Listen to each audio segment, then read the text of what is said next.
Hey guys, we're going to be starting our last lesson for chapter 6, and that's proofs using coordinate geometry. So in the last part of the last section we were just doing setting up these proofs, and now we're actually going to go into prove these things. So first one is writing a proof to solve this guy over here. So same kind of thing where we have proofs like before. We have a triangle. OEF is a right triangle. M is the midpoint of EF. We want to show that EM is the same as FM, which is the same as OM. Now, before we would need to just set up these things, but now we're actually going to go into all the different steps that we're going to need to do for this. So for this, we need to do a couple of things. We need to find the coordinates of M, and we also need to find the distances of EM, FM, and OM. To find the coordinates of M, since it's the midpoint, we use the midpoint formula of EF. And then to find the distances, we're going to use the distance formula for EM, FM, and OM, and check if they're all the same length. So the midpoint formula for this one, 2a plus 0 over 2. And 0 plus 2b over 2. This is that, and the coordinates of M would just be AB. So I'm just going to move this over here. By the distance formula, OM is just a squared plus b squared, the square root of a squared plus b squared, because it would just be a plus 0 squared, a minus 0 squared, plus b minus 0 squared, so we can just get rid of the zeros. So OM simplifies to here. FM would be 2a minus a squared plus 0 minus b squared. 2a minus a is just a, so it all gets simplified to a squared plus b squared. So far OM is the same as FM. Here we're going to have 0 minus a squared, 2b minus b squared. So this all gets simplified down again to a squared plus b squared. So I can say that EM equals FM, which equals OM. The midpoint of the hypotenuse is equidistant from the vertices of the right triangle. Alright, there's going to be no questions for this one. There's no questions in this video actually. And we're just going to go straight on to the next one. Alright, so this one's a little bit longer of a proof because we have to use a lot more formulas, but it's still the same basic idea. So we're going to write a coordinate proof of the trapezoid midsegment theorem. So this one is MN is the midsegment of trapezoid ORAP. We need to prove that MN is parallel to RA, which is parallel to OP, and we also need to show that MN is equal to RA plus OP times 0.5, or MN is half of the sum of these two. Alright, so first and foremost we need to show the coordinates of M and N. In order to do that, we're going to use the midpoint formula.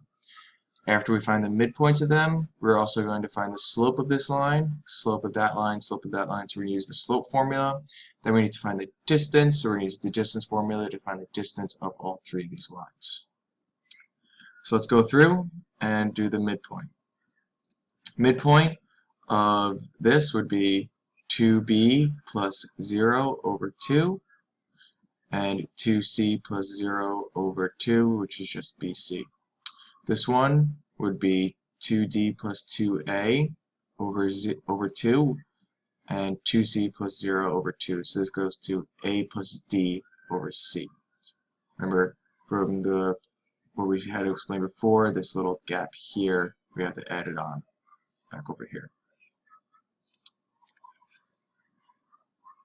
Now we use the slope formula. So that's a little typo, little mess up. Don't worry about this little piece right here. Alright, so the slope of MN, C minus C, which is 0, so you don't need to do anything else. If the top is 0, then the rest is 0. Then the bottom of RA, 2C minus 2C, again that's 0, so we don't have to do anything else. Top 0 minus 0 again, it's just 0. If the top is 0, you don't have to worry about the rest. The slope is going to be 0. And again, if the bottom is 0, then you don't have to do anything else, 'cause slope is undefined or vertical line. So the three slopes are equal. So MN is parallel to OP and MN is parallel to RA. So there, we just prove that one. Now we're going to use the distance formula to compare the distances of these three.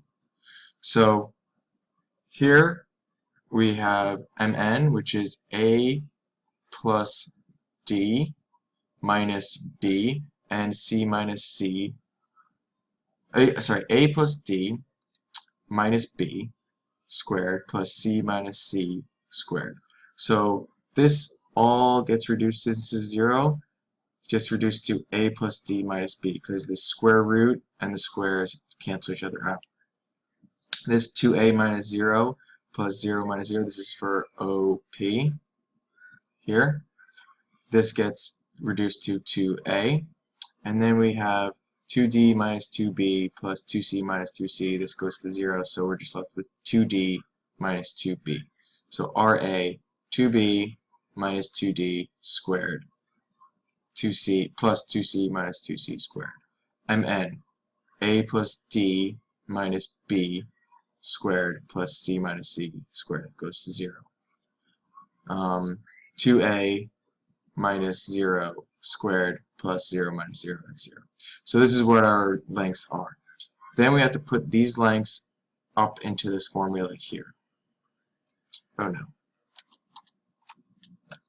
So MN is equal to 0.5 times OP plus RA. MN is AD minus B, and OP is 2A, RA is 2D minus B.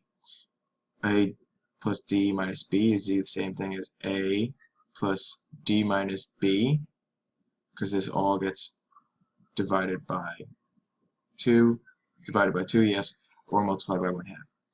So our lengths are equal. So the midsegment is parallel, and the length of the midsegment of the trapezoid is half the sum of the lengths of the bases. So it all checks out. Now, when it comes to the test, I really like these kinds of questions. I will definitely have a kind of question on the test that is similar to this. Also, this is most likely going to be the last video that we're going to have for the class. After the test, we are most likely going to be just going back to regular classes, regular lecture kind of classes from now on, unless there's a topic that is really more difficult. But from now on, it gets a little bit simpler, just some more formulas, just regular kind of math class. So this will be the last video for a while. Alright, in class we're going to go over a question, obviously not from the video, but we're going to go over 2 questions before we start the individual work. And we're going to do a couple of proofs in class as well.